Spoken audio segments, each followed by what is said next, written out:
Assalamualaikum, selamat malam teman-teman. Kita mau cerita lagi nih masalah motherboard laptop.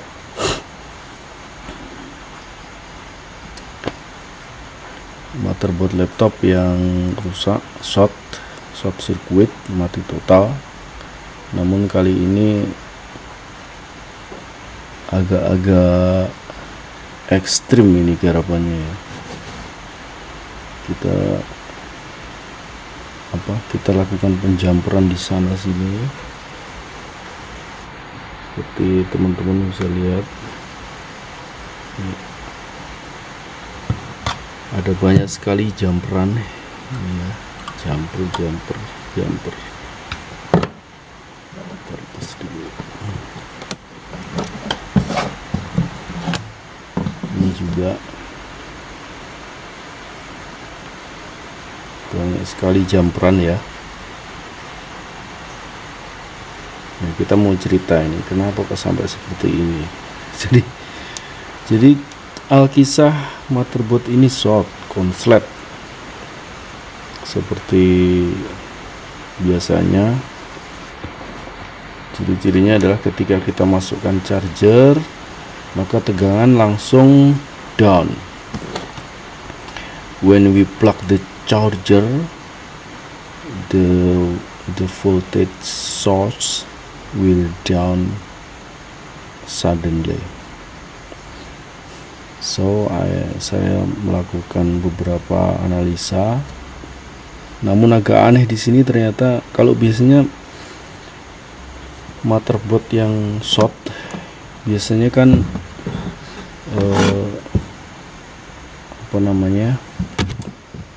biasanya ada kapasitor yang short ya, kapasitor kecil kayak gini yang short ya, kapasitor SMD yang short. Usually the short motherboard caused by broken SMD capacitor, but this condition is different. Jadi kondisi motherboard ini agak berbeda. Setelah kita cek, kemudian kita jalur yang short kita pisah-pisahin. Kebetulan yang short adalah jalur 19 volt, jalur utama 19 volt yang kodenya di skema DC but out. Jadi ini jenis motherboardnya adalah ini HM40MV. Ini laptopnya Acer Aspire 4732Z. This is mainboard of the Acer Aspire 4732Z.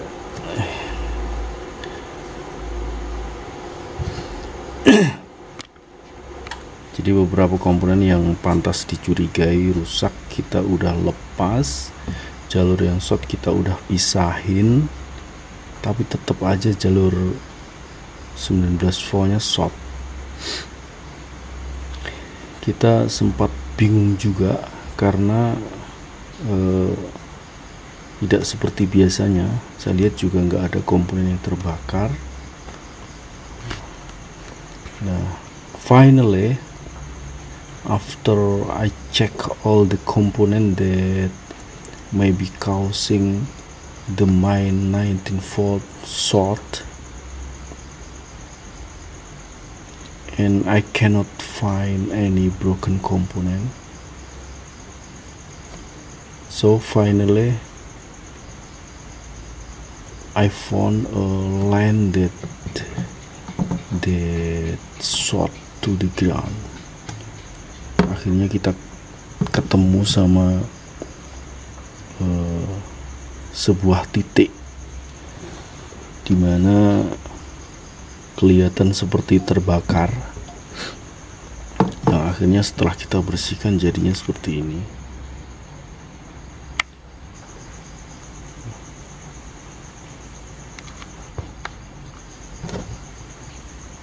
jadinya seperti ini. Ini sebelumnya nggak kelihatan seperti ini ya, sebelumnya ini mulus, ini nggak kelihatan kalau bagian ini agak terbakar. Before I clean this point, I cannot see that here is something like terbakar ya, apa ya? Like fire. Pokoknya aku nggak tahu kalau bagian ini tuh terbakar. Nah, kapan kita temukan ini? Nah, itu ketemu ketika saya masukkan charger. Setelah kita lepasin komponen-komponen, kita coba charger. Nah, alhamdulillah pada saat itu saya lihat ada percikan api di sini. Nah, akhirnya kita curiga, kemudian kita bersihkan, maka jadi seperti ini. Setelah itu kita tahu bahwa ternyata penyebab motherboard ini mati total, short circuit, adalah jalur utama 19 volt yang short atau hubung singkat ke ground, tapi shortnya ada di dalam ya, ada di apa namanya, ada di jalur di dalam motherboard. Jadi as we know that this motherboard tersusun 3 lapis ya, contain 3 layer, up, atas, bawah, kemudian di tengah juga ada jalur. In the middle of this motherboard, inside of this motherboard, there is so many lines. Maksudku seperti itu. Jadi kita simpulkan bahwa ada short di jalur bagian dalam. Kemudian keputusan kita adalah jalur-jalur yang short kita coba pisahin. Kita pisahin jalur-jalur yang short seperti ini ya. Ini kita potong di sini, set. Ini juga kita potong. Ini untuk memisahkan jalur-jalur yang short. Kemudian ya seperti ini.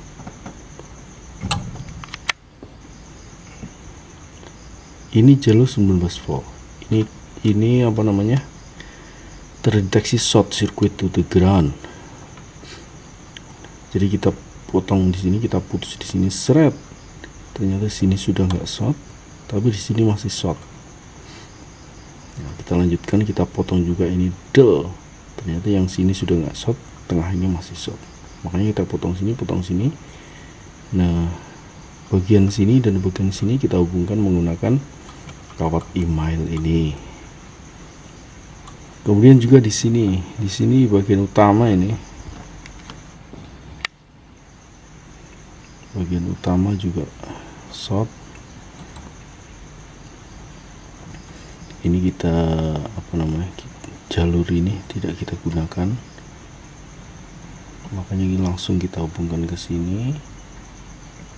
Ini resistor awalnya di sini ya,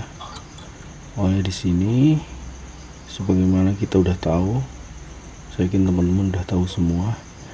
Kita pindah ke sini, kita solder. Nah, ini yang satunya ini kita hubungkan menggunakan kawat email ini ke main 19 volt line. Itu. Yang lain juga demikian. Ini juga banyak ini ya. Ini juga kita putus, ketemu ini enggak short, yang tengah ini masih short. Potong,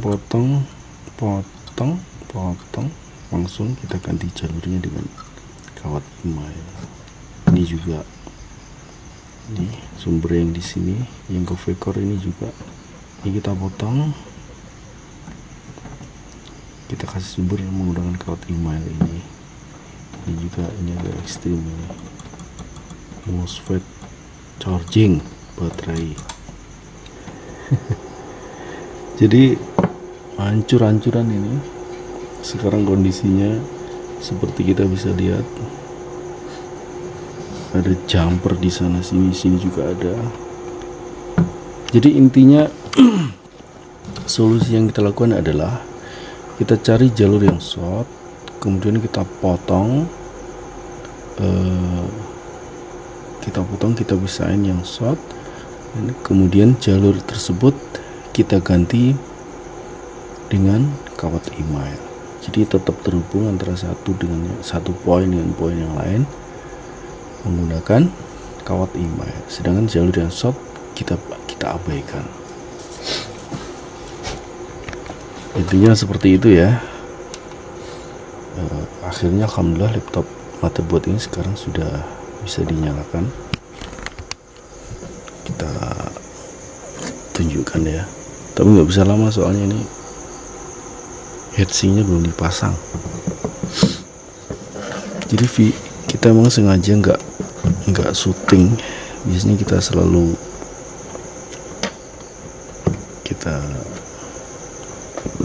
syuting. Untuk kali ini emang nggak, karena agak ekstrim. Prosesnya agak ekstrim, main potong-potongan. Yuk, pakai baterai aja ya. Sekarang sudah bisa nyala. Tuh kan nyala. Bisa penting normal juga. Pencet tombol langsung mati.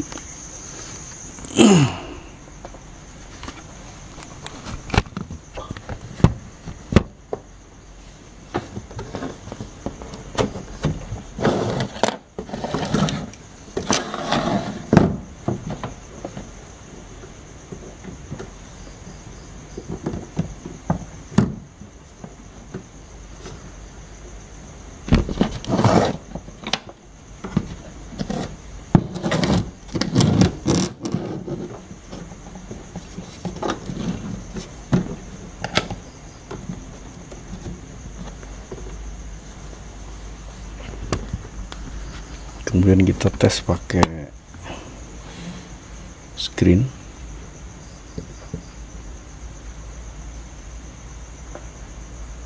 Tuh kan nyala. Sekarang sudah bisa nyala normal. Jadi walaupun hancur-hancuran seperti ini, nggak apa-apa ya, nggak apa-apa, yang penting laptopnya bisa nyala, ya kan? Toh nanti kan motherboardnya nggak kelihatan, motherboard ada di dalam ketutup casing. Jadi ceritanya seperti itu. Ilmunya yang coba kita share adalah ketika teman-teman sedang cek atau analisa sebuah motherboard dari laptop yang mati total, kita ketemu bahwa motherboard tersebut short. Kita udah cari komponen yang kita curigai short, ternyata nggak ada yang rusak, maka bisa jadi penyebabnya adalah ada jalur di bagian dalam motherboard yang short. Solusinya gimana? Solusinya adalah jalur yang short tersebut kita pisahin, kita potong, kemudian kita ganti dengan menggunakan kawat email atau kita jumper pakai peralatan lain ya, mungkin jumperan yang kecil itu juga bisa. Yang penting jangan kabel biasa, karena kabel biasa itu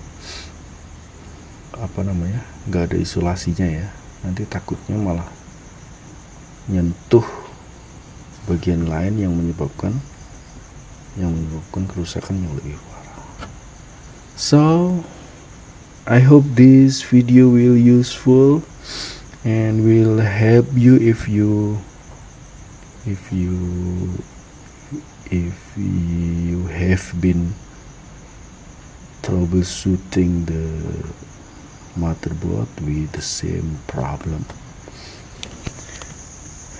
Oke, thank you for watching. Wassalamualaikum warahmatullahi wabarakatuh.